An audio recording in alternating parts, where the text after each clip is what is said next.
तो ना उनकी सरकार आनी है, ना उनको इस तरह की कोई घोषणा पत्र को अमल लाना है। मुझे लगता है सबसे ज़्यादा हाशिए पे, सबसे ज़्यादा रसातल पे यदि कांग्रेस पार्टी है तो अभी वर्तमान समय में है। और 80 संविधान में संशोधन कांग्रेस के कार्यकाल में हुआ है, तो मुझे लगता है संविधान के प्रति किसकी आस्था है, विश्वास है, ये जनता खूब समझती है। रिकेश सेन ने सीधे तौर पे कहा कि जो लोग धर्मांतरण कराते हैं ऐसे लोगों का देना चाहिए, तो इस तरह के क्या बयान पे आप सहमत हैं?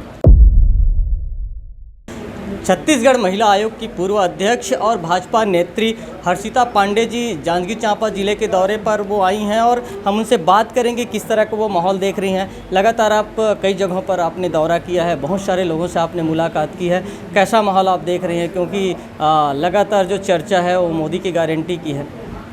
देखिए, अगर जांजगीर की बात करते हैं तो यहाँ पे एक स्पष्ट जो समर्थन है वो भारतीय जनता पार्टी की प्रत्याशी कमलेश जांगड़े जी के प्रति देखने को मिल रहा है। बहुत ही सरल महिला है और लोग अपने आप से उनका जुड़ाव महसूस करते हैं। पार्टी का जो एक जनादेश है, मुझे लगता है कि वो एक तरफा जो है कमलेश जांगड़े जी के पक्ष में लोगों का रुझान दिख रहा है।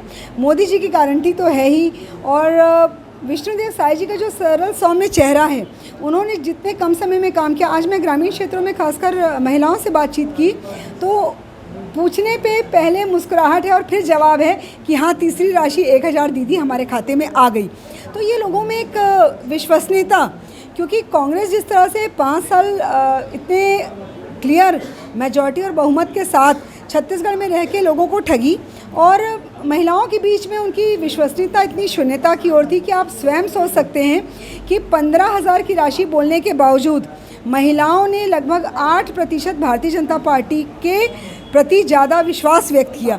तो 12,000 कहा था भारतीय जनता पार्टी ने और 15,000 विधानसभा चुनाव में कहा था कांग्रेस ने, लेकिन महिलाओं ने बता दिया कि विश्वसनीयता जो है वो भाजपा की है और वो भाजपा के साथ खड़ी है। अभी जिस तरह से मोदी की गारंटी की तो चर्चा हो ही रही है, साथ ही साथ राहुल की भी गारंटी की चर्चा हो रही है, और कांग्रेस के द्वारा जिस तरह से 5 गारंटी और 5 न्याय और 25 गारंटी की बात हो रही है, कैसे देखते हैं? क्योंकि 1 लाख देने की बात हो रही है और यहाँ पर 1000 भाजपा की सरकार दे रही है। देखिए राजकुमार जी, जैसा कि हम बचपन से सुने हैं कि ना 9 मन तेल होगा और ना राधा नाचेगी, तो ना उनकी सरकार आनी है, ना उनको इस तरह की कोई घोषणा पत्र को अमल लाना है। और दुर्भाग्य की बात है कि जो वर्षों से जिस अमेठी की जनता ने जिस तरह से उन पे विश्वास व्यक्त किया, वो तो अमेठी और रायबरेली के बीच लुका छिपी का खेल खेल रहे हैं। तो मुझे लगता है कि ऐसी पार्टी का वो नेतृत्व करने वाले व्यक्ति हैं जो खुद, आप देखिए वायनाड में वहाँ पे जो है वो कम्युनिस्ट उनके खिलाफ जो है वो प्रत्याशी उतार रहे हैं, जो इंडिया अलायंस के एक महत्वपूर्ण घटक हैं। अगर आप पश्चिम बंगाल चले जाइए तो आप अधीर रंजन जी और ममता बनर्जी जी की भाषा देखिए, दोनों अलायंस में हैं। और जिस तरह से स्वार्थी लोगों का एक महा ठगबंधन है ये, तो मुझे नहीं लगता है कि कांग्रेस का कोई भी भविष्य छत्तीसगढ़ क्या भारत में कहीं भी देखने को है। मुझे लगता है सबसे ज़्यादा हाशिए पे, सबसे ज़्यादा रसातल पे यदि कांग्रेस पार्टी है तो अभी वर्तमान समय में है। लगातार कांग्रेस महंगाई का मुद्दा उठाती है, बेरोजगारी का मुद्दा उठाती है, और ये कहीं ना कहीं देश में ये नज़र भी आता है कि समस्याएं तो हैं, लेकिन मोदी के गारंटी के बीच में ये रोजगार और जो ये महंगाई का मुद्दा है वो क्यों गौड़ हो जाता है? देखिए, दुखद विषय है कि छत्तीसगढ़ में हमारे अनुसूचित जाति के भाइयों को प्रदर्शन कांग्रेस के राज में करना पड़ा। इस तरह का कोई भी आंदोलन आप मुझे बता दीजिए। मोदी जी इस बात को मानते हैं कि हर व्यक्ति का कुछ कौशल होता है, उसमें कुछ ना कुछ स्किल्स होती हैं, और युवाओं को वो प्रेरित करते हैं स्वरोजगार के लिए भी। मोदी जी के समय जिस तरह से डायरेक्ट बेनिफिट ट्रांसफ़र की हम बात करते हैं नए जो नवाचार हैं, या इवन जो उनका वोकल फॉर लोकल है, तो वो युवाओं को सिर्फ नौकरी की बजाय जो है वो उनको उद्यमी बनाने में और नौकरी देने वाला बनाने में विश्वास रखते हैं। तो मुझे लगता है कि बेरोजगारी कोई मुद्दा नहीं है। कांग्रेस ज़बरदस्ती इसको, और वो कांग्रेस जो 2500 रुपये प्रति माह देंगे बोल के आई थी, और जिस तरह से उसने एक तरह से उपहास किया है युवाओं के साथ, उसको कोई नैतिक अधिकार ही नहीं है। महंगाई की जो बात है, मुझे लगता है राजकुमार जी, ये भी हमको ध्यान देना पड़ेगा कि 10 साल पहले भारत की अर्थव्यवस्था कहाँ थी। हम 10वें पायदान के बाहर खड़े हुआ करते थे, आज हम 5वें पायदान पे हैं, जिसमें कोरोना के भी 3 साल हैं। जिसमें हमने ना सिर्फ भारत बल्कि विश्व के कई देशों में वैक्सीन को निःशुल्क उपलब्ध कराया है। एक तरह से विश्व पटल पे सबसे जो कहा जाए जिसको प्रभावी नेतृत्व के रूप में मोदी जी उभर के आए हैं।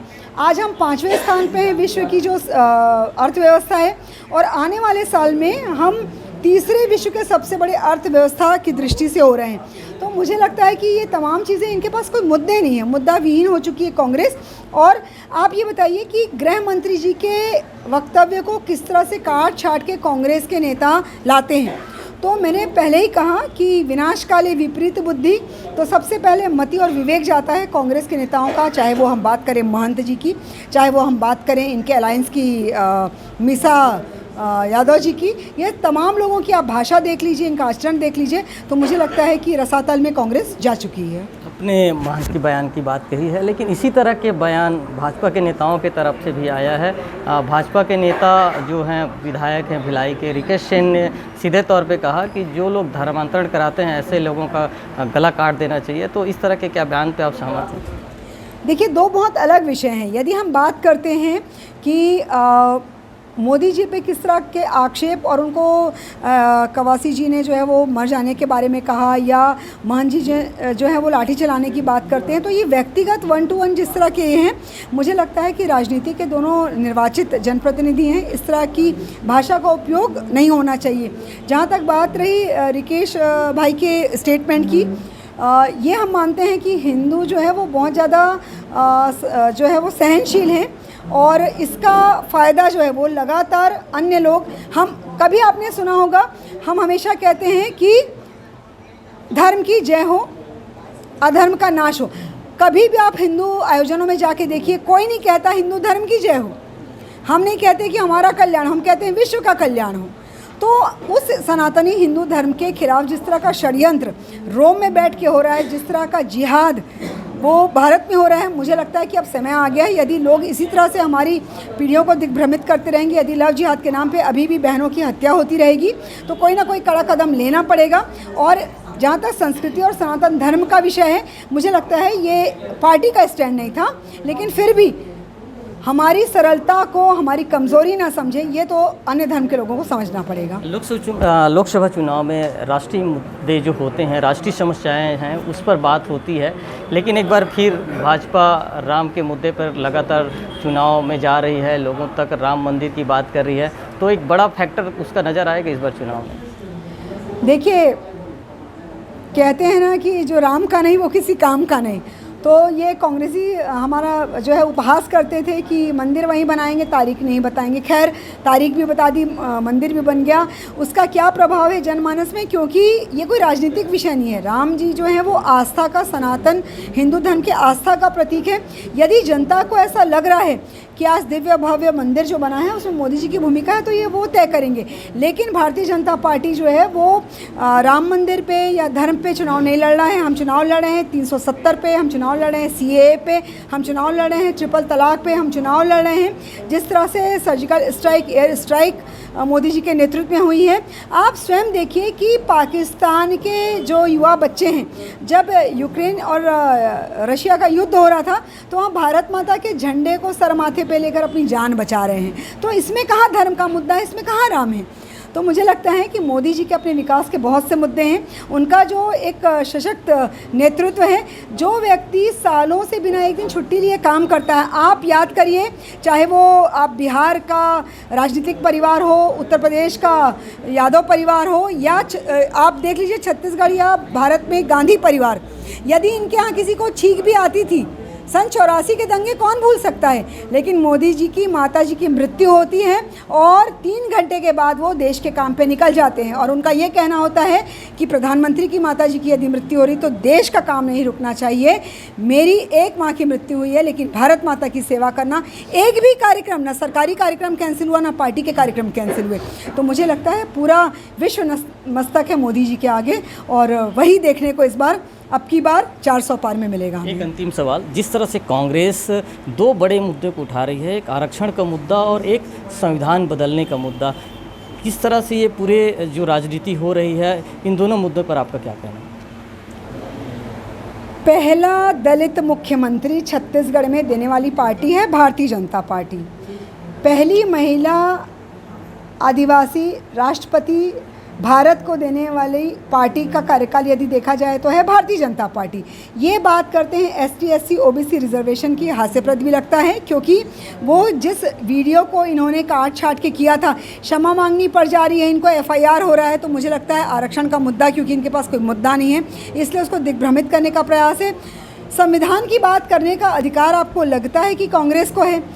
जिस बाबा साहब भीमराव अंबेडकर को अपमानित करने का कोई मौका इन्होंने नहीं छोड़ा, कभी इन्होंने टिकट नहीं दी, कोई चुनाव उनको लड़ने नहीं दिया, एक स्मारका तक उनकी बनाने का काम इस कांग्रेस की सरकार ने नहीं किया। मध्य प्रदेश से लेकर उत्तर प्रदेश से लेकर लंदन तक जिन मोदी जी ने 5-5 स्थलों का विकास किया उनकी स्मृति में, वो मोदी जी जब मुख्यमंत्री थे तो संविधान दिवस पे संविधान को हाथी पे रख कर चलते हैं और मुख्यमंत्री होने के बाद पैदल चलते हैं। तो मोदी जी ने बता दिया है कि संविधान का क्या महत्व उनके लिए है। और 80 संविधान में संशोधन कांग्रेस के कार्यकाल में हुआ है, तो मुझे लगता है संविधान के प्रति किसकी आस्था है, विश्वास है, ये जनता खूब समझती है। ये थे हमारे साथ हर्षिता पांडे जी, जिनका कहना है कि जो राम का नहीं हुआ वो किसी का नहीं हुआ, और उन्होंने कहा है कि जनता जो है कहीं न कहीं राम के साथ है। साथ ही साथ उन्होंने कहा है कि कांग्रेस मुद्दाविहीन है, यही वजह है कि आरक्षण जैसे मुद्दे को वो उठा रही है, लेकिन जनता जो है वो भाजपा के साथ है। उन्होंने सीधे तौर पे कहा है कि छत्तीसगढ़ की 11 सीटों पे तो जीत होगी ही, साथ ही साथ देश में एक बार फिर भाजपा की सरकार बनेगी। राजकुमार साहू, IBC 24, जांजगीर।